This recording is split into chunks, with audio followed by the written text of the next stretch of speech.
मृत्तिका ग्राम में माधव नाम का एक कुशल कुम्हार अपनी पत्नी लीला और 10 वर्षीय बेटे अर्जुन के साथ रहता था। माधव को मिट्टी के सुंदर बर्तन और खिलौने बनाना बखूबी आता था, पर अच्छी मिट्टी खरीदने के लिए उसके पास धन नहीं था, इसलिए उसे साधारण कमजोर मिट्टी का उपयोग करना पड़ता था।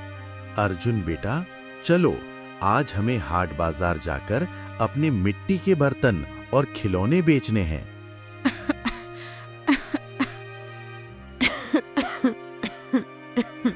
अरे लीला, क्या हुआ? इतनी खांसी? ये खांसी तो मेरा पीछा ही नहीं छोड़ रही और मुझे लग रहा है बुखार भी है। तुम चिंता मत करो प्रिय, लौटते समय मैं वैद्य जी से तुम्हारे लिए बढ़िया जड़ी बूटियां लेता आऊंगा। आराम करो और ज्यादा काम मत करना। माधव और अर्जुन हाट बाजार पहुंचते हैं और बर्तन बेचते हैं। आवाज लगाते हुए सुंदर सुंदर खिलौने, मजबूत और सस्ते बर्तन शुद्ध मिट्टी के बने हैं बहन जी। तभी एक ग्राहक माधव के पास आता है। अरे तुम एक नंबर के झूठे आदमी हो, घटिया मिट्टी के बर्तन बेचकर लोगों को मूर्ख बना रहे हो। कल तुमसे जो खिलौना लिया था घर पहुंचते ही टूट गया। ये देखो, मुझे मेरे पैसे वापस दो। माधव चुपचाप पैसे लौटा देता है। मेरे भाइयों सुनो, इस कुम्हार से कुछ मत खरीदना। इसके खिलौने बहुत ही घटिया हैं, बच्चों के लिए बेकार हैं। ये लोगों को मूर्ख बनाता है। वह व्यक्ति चला जाता है। माधव निराश हो जाता है। दुखी होकर, पिताजी आज तो बड़ा नुकसान हो गया, कोई देख भी नहीं रहा हमारे सामान को। हाँ बेटा, लगता है तुम सही कह रहे हो। चलो अब घर चलते हैं। माधव और अर्जुन घर की ओर जंगल के रास्ते चल दिए। पिताजी, आपने माँ से वादा किया था कि वैद्य जी से दवाई लाएंगे। कहाँ से लाऊं बेटा, आज तो कुछ भी नहीं बिका और जो पैसे थे वो भी वापस करने पड़े। वैद्य उधारी नहीं करते। पता नहीं आज खाने का भी क्या होगा। शाम को माधव घर पहुंचा। लीला अभी भी खांस रही थी और उसकी तबीयत बिगड़ती जा रही थी। क्या हुआ? क्या वैद्य जी से कुछ जड़ी बूटियां लाए? तुम जड़ी बूटी की बात कर रही हो? आज तो मुझे लगता है कि हमें भूखा ही सोना पड़ेगा। तुम जड़ी बूटी की बात कर रही हो? आज तो मुझे लगता है कि हमें भूखा ही सोना पड़ेगा। माधव पूरी घटना बताता है। लीला की आंखों में आंसू आ जाते हैं। दूसरे कुम्हारों के बर्तन क्यों नहीं टूटते? वो इसलिए लीला के दूसरे अच्छी गुणवत्ता वाली मिट्टी खरीदते हैं। मेरी आर्थिक स्थिति तुम जानती हो, मेरे पास अच्छी मिट्टी खरीदने के लिए धन नहीं है, इसलिए मुझे साधारण मिट्टी से काम चलाना पड़ता है। पिताजी, माँ की तबीयत बहुत खराब हो रही है, अब क्या होगा? तू चिंता मत कर अर्जुन, मैं कुछ ना कुछ करता हूँ। माधव गहरी सोच में डूब जाता है। आधी रात को वो अर्जुन को जगाता है। चल अर्जुन, ठाकुर रुद्र प्रताप सिंह के खेत से मिट्टी लेकर आते हैं। उनके खेत की मिट्टी अच्छी है। हम दोनों रात भर मिलकर बर्तन बनाएंगे और कल बेचकर माँ के लिए दवाई लाएंगे। हाँ पिताजी। कुछ देर बाद वे ठाकुर के खेत में मिट्टी खोद रहे थे। तभी ठाकुर अपने नौकर शेरू के साथ आ धमका। वाह, पकड़े गए मिट्टी चोर। क्यों रे, तू हमारे खेत से चोरी कर रहा है? ठाकुर जी, मुझे क्षमा कर दो। मेरी पत्नी की तबीयत बहुत खराब है, इलाज के लिए पैसे नहीं है। मेरे बर्तन नहीं बिकते, इसीलिए आपके खेत की थोड़ी सी मिट्टी ले रहा था ताकि मजबूत बर्तन बना सकूं। चोरी नहीं कर रहा था। गुस्से में चोरी नहीं कर रहा था, इसके लिए तो रात के अंधेरे में आएगा। तुझे शर्म नहीं आती? खुद भी चोरी कर रहा है और अपने बेटे को भी चोरी करना सिखा रहा है। ये मेरी मजबूरी है ठाकुर, समझिए। ठाकुर रुद्र प्रताप सिंह गुस्से में आकर माधव के गाल पर 2-3 जोरदार थप्पड़ मारता है।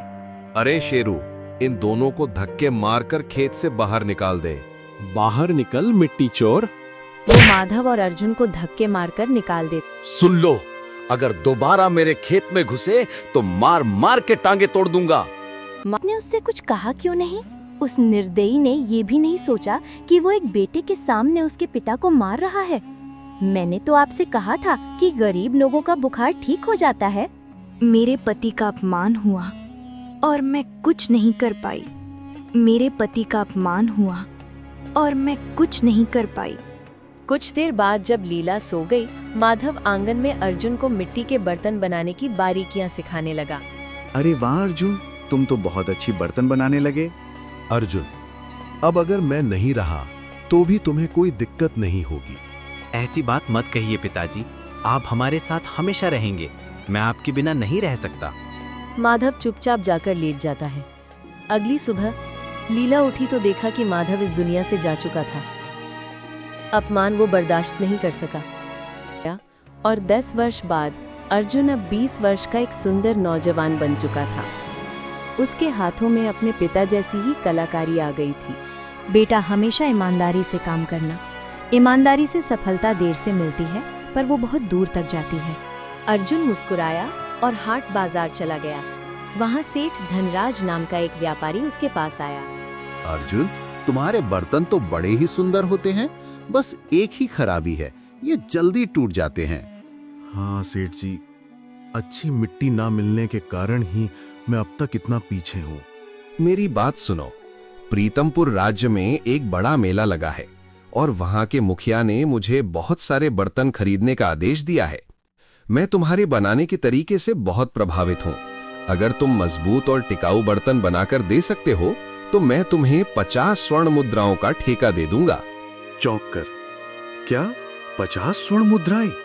हाँ, ये सुनहरा मौका है। तुम कल मुझे अच्छी गुणवत्ता वाली मिट्टी के नमूनों के बर्तन देना। अगर पसंद आए तो ठेका तुम्हारा, लेकिन दिखाए कुछ और निकला कुछ और, ऐसा नहीं होना चाहिए। मंजूर है, मैं वचन देता हूँ कि सारा माल उसी मिट्टी का होगा। सेठ धनराज चला गया। अर्जुन घर आकर सोच में पड़ गया। बचपन से गरीबी देखी है, ये मौका मैं गंवाना नहीं चाहता, लेकिन अच्छी मिट्टी लाऊं कहां से? रात को जब लीला गहरी नींद में थी, अर्जुन चुपचाप उठा और ठाकुर रुद्र प्रताप सिंह की खेत की ओर चला गया। मुझे पता है कि ये चोरी है, पर क्या करूं? मुझे किसी भी कीमत पर कल सेठ जी को नमूने देने होंगे, वरना मेरे हाथ से एक बहुत बड़ा ठेका निकल जाएगा। अर्जुन मिट्टी खोदकर घर ले आया और रात भर बर्तन बनाता रहा। सुबह उसके सुंदर और टिकाऊ नमूने तैयार थे। तभी ठाकुर अपने नौकर शेरू के साथ क्रोधित अवस्था में आ पहुंचा। अरे, परसों पहले मैंने तेरे बाप को पीटा था, उसके बावजूद भी तुझे अकल नहीं आई? तेरी हिम्मत कैसे हुई मेरे खेत से मिट्टी चुराने की? अर्जुन चुपचाप देखता रहा। ठाकुर साहब, जरूर आपको कोई गलतफहमी हुआ है। मैंने रात को अपनी आंखों से तुझे मिट्टी ले जाते हुए देखा है। लीला भी बाहर आ गई। दुखी होकर अर्जुन, सच सच बताओ, क्या तुमने वास्तव में चोरी की? अर्जुन नजरें झुका लेता है। पूरा खानदान ही चोर है। बरसों पहले बाप चोर था, अब बेटा चोर निकला। मिट्टी चोर कहीं के। अगर दोबारा मेरे खेत के आसपास दिखा तो तुझे तेरे पिता की तरह पीटूंगा। ठाकुर और शेरू चले गए। लीला रोते हुए घर के अंदर चली गई। अर्जुन भी पीछे गया। माँ, मुझे माफ कर दो। माँ, मुझे माफ कर दो। तुम्हारे पिताजी अपमान बर्दाश्त नहीं कर सके और चल बसे। मैं तुम्हें हमेशा ईमानदारी का पाठ पढ़ाती रही, फिर तुम्हें क्या जरूरत थी चोरी करने की? मुझसे बहुत बड़ी भूल हो गई माँ। मैं थोड़ा लालच में आ गया था। सोचा था कि बहुत सारी मुद्राओं का लाभ होगा तो तेरे लिए एक अच्छा सा घर बनवाऊंगा। बेटा, मैंने तुम्हें सदा सद्बुद्धि और आत्मजागरूकता की शिक्षा दी है। मैंने सिखाया है कि ईमानदारी से कमाई हुई दौलत बहुत दूर तक साथ देती है। माँ, मुझे माफ कर देना। अब मैं कभी चोरी नहीं करूंगा। अब मैं अच्छी गुणवत्ता की मिट्टी तलाश करूंगा, फिर चाहे मुझे जंगल की गहराई में ही क्यों न जाना पड़े। उस दिन के बाद अर्जुन रोज जंगल में अच्छी मिट्टी की तलाश करता। कई दिन बीत गए। एक दिन वो जंगल की गहराई में एक तालाब के किनारे वनदेव ऋषि नाम की एक वृद्ध साधु को कराहते हुए देखता है। साधु महाराज, आपको क्या तकलीफ है? मैं 2 दिन से प्यासा हूँ बेटे, मुझे इस तालाब का पानी पिला दो। दरअसल इस तालाब में एक राक्षस का वास है। उसकी इजाजत के बिना कोई भी पानी नहीं ले सकता। लगता है कि अब प्यासा ही मर जाऊंगा। पानी, एक बूंद पानी। आप चिंता मत कीजिए बाबा, मैं आपके लिए पानी लाता हूँ। अर्जुन अपनी खाली मटकी उठाता है और पास के तालाब की ओर भागता है। जैसे ही वो तालाब के किनारे पहुंचता है, वैसे ही तालाब के अंदर से एक राक्षस निकलता है और एक भयानक गूंजती हुई आवाज आती है। सावधान, सोच ले, अगर तूने पानी लेने की हिम्मत की तो कुछ देर बाद मैं तुझे मार डालूंगा, तेरी जान चली जाएगी। बेशक मार देना, मुझे अपनी जान की परवाह नहीं, पर मुझे किसी की प्यास बुझानी है और किसी का जीवन बचाना है। मैं अपना कर्तव्य पूरा करूंगा। अर्जुन पानी भरकर वापस साधु के पास आता है और उन्हें आहिस्ता से पानी पिलाता है। तृप्ति, अब जाकर अच्छा लग रहा है। बेटा, तू बहुत ही नेक और हिम्मत वाला है। सच कहूं तो इस तालाब में कोई राक्षस नहीं है और ना ही तुझे कोई मारेगा। वो तो बस तेरी परीक्षा थी। आश्चर्य से, परीक्षा? यह कैसी परीक्षा थी साधु महाराज? हाँ, ये देखने की परीक्षा कि अपने जीवन के संकट के सामने तू किसी और की भलाई को प्राथमिकता देता है या नहीं। तू इस परीक्षा में सफल रहा बेटा। अब बताओ, तुम इस घने जंगल में किस मकसद से भटक रहे हो? क्या परेशानी है? अर्जुन अपने पिता की हत्या से लेकर अपनी माँ की बीमारी, सेठ धनराज के अत्याचार और अपने कुम्हार के काम में बरकत न मिलने तक की सारी कहानी विस्तार से बताता है। ध्यान से सुनते हैं, फिर मुस्कुराते हुए। दुख की बात है, पर घबरा मत, मैं तेरी मदद करूंगा। मेरी बात ध्यान से सुन। यहां से सीधी दिशा में उत्तर की ओर चला जा। कुछ दूर चलने पर तुझे एक मिट्टी का ढेर मिलेगा, जिसमें से हल्की पीली चमक निकल रही होगी। हाँ, वो मिट्टी कोई साधारण मिट्टी नहीं, बल्कि जादुई मिट्टी होगी। उस मिट्टी से बनाए बर्तन खरीदने के लिए लोग पागल हो जाएंगे और तुम बहुत जल्दी बहुत धनवान बन जाओगे। तेरी गरीबी दूर हो जाएगी। पर मेरी एक बात गांठ बांध लेना अर्जुन, कभी उस मिट्टी का दुरुपयोग मत करना और ना ही बुरी नीयत से उसे छूना। केवल ईमानदारी से काम करना, और हाँ, धनवान बनने के बाद गरीबों की मदद करना मत भूलना, क्योंकि तुम भी तो एक गरीब ही थे। हमेशा अपनी जड़ों को याद रखना। जैसी आपकी आज्ञा साधु महाराज, आपका ये उपकार मैं कभी नहीं भूलूंगा। अर्जुन कृतज्ञता से सिर झुकाता है और साधु की बताई दिशा में चल पड़ता है। कुछ देर बाद उसे एक हल्के पीले रंग की चमक वाली मिट्टी का ढेर मिलता है। वो उसे अपने कलश में भरता है और घर ले आता है। घर आकर वो अपनी माँ को सारी बात बताता है। अब तो तेरे साथ मेरे भगवान और साधु महाराज का आशीर्वाद भी है। ये मिट्टी जरूर कोई चमत्कार करेगी। ईमानदारी से काम कर और ईश्वर का नाम लेकर शुरुआत कर बेटा। उस रात अर्जुन ने अपनी माँ के साथ मिलकर साधु के आशीर्वाद को ध्यान में रखा और पूरी रात मिट्टी के खिलौने और बर्तन बनाने में लगा रहा। उसने बड़ी लगन और निष्ठा से काम किया। अगले 3 दिन बाद उसने देखा कि तमाम मेहनत के बाद भी केवल 100 बर्तन ही बने हैं, जबकि 4 दिन में उसे सेठ धनराज के लिए 1000 बनाने थे। समय निकलता जा रहा था। वो हताश होकर बर्तनों के पास ही चटाई पर सो गया। आधी रात को अर्जुन की आंख खुली तो वह सामने का दृश्य देखकर डर और आश्चर्य से चौंक गया। हे भगवान, ये क्या हो रहा है? मैं सपना तो नहीं देख रहा। वो देखता है कि मिट्टी के बर्तन और खिलौने अपने आप बन रहे थे। कुम्हार का चाक यानी चक्र खुद घूम रहा था, जैसे कोई अदृश्य शक्ति उसे चला रही हो। मिट्टी अपने आप चाक पर चढ़ रही थी और सही आकार ले रही थी। अर्जुन तेजी से दौड़कर माँ के पास गए। माँ, उठो, देखो तो सही, मिट्टी के बर्तन अपने आप बन रहे हैं। ये चमत्कार है, चलो जल्दी देखो। लीला भी हड़बड़ी में दौड़कर आई और ये अविश्वसनीय नजारा देखकर आश्चर्यचकित रह गई। हे मेरे राम, ये तो बड़ा ही आश्चर्यजनक नजारा है। ये कैसे संभव है बेटा? इसका मतलब साधु महाराज सच कह रहे थे। माँ, ये मिट्टी सचमुच जादुई है।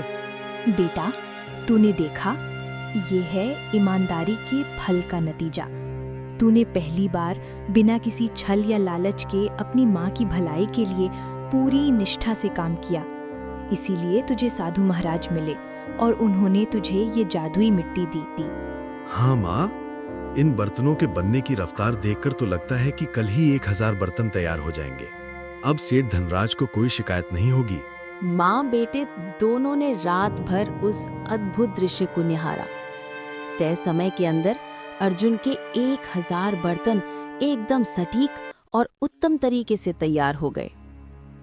4 दिन बाद सेठ धनराज आया और इतने सारे लाजवाब बर्तन देखकर अपनी आंखों पर विश्वास नहीं कर पाया। अरे वाह, क्या बात है अर्जुन! मुझे विश्वास नहीं हो रहा कि तुमने 1000 बर्तन इतने कम समय में इतनी सफाई से बना लिए। तुमने तो सचमुच कमाल कर दिया। ये तो किसी चमत्कार से कम नहीं। सेठ धनराज ने तुरंत 50 स्वर्ण मुद्राएं अर्जुन को दी और खुशी खुशी सारे बर्तन एक बड़े बैलगाड़ी में लाद कर ले गया। सुनो, आज से मैं अपने व्यापार के लिए केवल तुम्हारे ही बर्तन बनवा कर बेचूंगा। अब तुम ही मेरे मुख्य कुम्हार होगे। उस दिन के बाद अर्जुन के दिन पूरी तरह फिर गए। कुछ ही समय में टूटे फूटे घर की जगह एक आलीशान हवेली बन गई और वो गांव का सबसे बड़ा कुम्हार बन गया। उसका नाम, मान और सम्मान चारों तरफ बढ़ने लगा। गांव के लोग उसकी ईमानदारी की मिसाल देने लगे। ये बात गांव के लालची और क्रूर जमींदार ठाकुर रुद्र प्रताप सिंह को बिल्कुल पसंद नहीं आई। उसकी आंखों में ईर्ष्या की आग जलने लगी। मेरी तो समझ में नहीं आ रहा शेरू, ये अर्जुन रातों रात इतना धनवान कैसे बन गया। मेरे पास तो इतनी जमीनें हैं, पर मेरी हवेली से ज्यादा आलीशान हवेली इसने बना ली। हाँ साहब, मुझको तो कोई और ही चक्कर लगता है। इसकी मिट्टी के बर्तन तो हर तरफ सराहे जा रहे हैं। लोग इनके लिए मुंह मांगे दाम देने को तैयार हैं। ये कहीं ना कहीं से कोई जादुई मिट्टी लाया है शेरू, वरना ये संभव नहीं। ये मिट्टी तो हमारे पास होनी चाहिए। आज रात ही हम दोनों अर्जुन के घर पर नजर रखेंगे और उसके रहस्य का पता लगाएंगे। आधी रात को ठाकुर और शेरू अर्जुन की हवेली में छिपे थे। उन्होंने देखा कि अर्जुन एक तरफ बैठा था, शांत, और मिट्टी के बर्तन पहले की तरह अपने आप बन रहे थे। कुम्हार का चाक खुद चल रहा था। हे भगवान, मैंने जो देखा वो सत्य है। ये सचमुच जादुई मिट्टी है। यही इसके धन का रहस्य है। इस तरह से तो हम पूरे देश में सबसे ज्यादा धनवान बन जाएंगे ठाकुर। जल्दी करिए। ठाकुर ने अपनी तलवार निकाली और दोनों दौड़ते हुए उस जादुई मिट्टी के ढेर के सामने आ गए। ठाकुर, नहीं बताऊंगा। अपनी जुबान को लगाम दो। अब मैं वो गरीब अर्जुन नहीं रहा जिस पर तुम आसानी से जुल्म कर सको। मालिक, इसकी बातों में मत आइए। पहले इसके मिट्टी पर कब्जा कर लीजिए। जैसे ही ठाकुर ने लालच और बुरी नीयत से उस जादुई मिट्टी को स्पर्श किया, अचानक मिट्टी से रंग बिरंगे कणों का एक भयंकर विस्फोट हुआ और उन कणों से एक सुंदर तेजस्वी पुरुष प्रकट हो गया। ठाकुर और शेरू डर से बुरी तरह कांप उठे। आवाज सुनकर लीला भी आंख खुलते ही बाहर आ गई। तुमने बुरी नीयत से इस पवित्र मिट्टी को स्पर्श किया है। तुमने बुरी नीयत से इस पवित्र मिट्टी को स्पर्श किया है। मैं जानता हूं कि बरसों पहले तुमने केवल एक छोटी सी चोरी के आरोप में अर्जुन के पिता को बेदर्दी से मारा था। तुम खुद लालची और अत्याचारी हो। अब जब अर्जुन ईमानदारी से काम करके सफल हुआ है, तो तुम्हें उसकी सफलता अच्छी नहीं लग रही। तुम्हारा अंत निकट है। तुम्हारी मृत्यु निश्चित है। सुंदर आँख हो गए। अगले ही पल वो सुंदर पुरुष वनदेव ऋषि में परिवर्तित हो गया। ऋषि महाराज, आप यहाँ? हाँ बेटा अर्जुन, मैं कोई और नहीं बल्कि इस जंगल का देवता हूँ। ये जादुई मिट्टी मैं केवल उन मनुष्यों को देता हूँ जिनके मन में दूसरों के प्रति प्रेम, करुणा और परोपकार की भावना होती है और जो लालच से मुक्त होते हैं। बुरे का अंजाम बुरा ही होता है अर्जुन। तुमने अपनी ईमानदारी का फल पाया है और उन दुष्टों को उनके कर्मों का फल मिला है। मेरी बात हमेशा याद रखना, गरीबों की मदद करते रहना और अपने मन में कभी घमंड या लालच मत आने देना। वनदेव ऋषि महाराज रंग बिरंगे कणों में विलीन हो गए। जादुई मिट्टी की वजह से अर्जुन गांव का सबसे प्रसिद्ध और परोपकारी व्यक्ति बन गया। उसने अपना धन गरीबों की मदद में लगाया और कभी भी अपने मन में घमंड या लालच को नहीं आने दिया। उसने साधु महाराज की शिक्षा को जीवन भर याद रखा।